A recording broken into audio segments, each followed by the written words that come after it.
Welcome to my channel. Video ഇഷ്ടപ്പെട്ടാൽ like ചെയ്യുക, share ചെയ്യുക, കമൻറ്റ് ചെയ്യാം. അപ്പോൾ നമ്മളിന്ന് ഇവിടെ ഉണ്ടാക്കുന്നത് അരിമണി വറുത്താട്ടോ.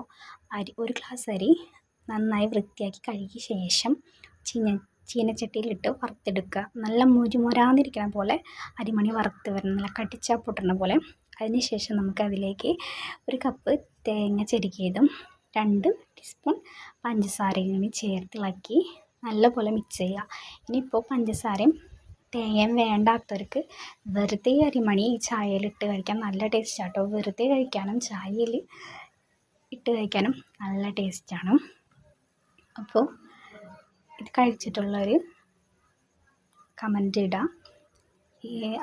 പണ്ടത്തെ ഒരു നൊസ്റ്റു എന്നൊക്കെ പറയാം, ആ ഒരു ഐറ്റമാണിത്. നല്ല ടേസ്റ്റാട്ടോ.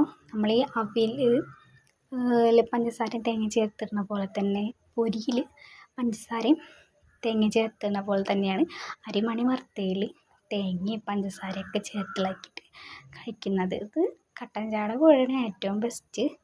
അപ്പോൾ കഴിച്ചിട്ടുള്ളവർ അഭിപ്രായം പറയാം. അപ്പോൾ ഇത്രയേ ഉള്ളൂ കേട്ടോ.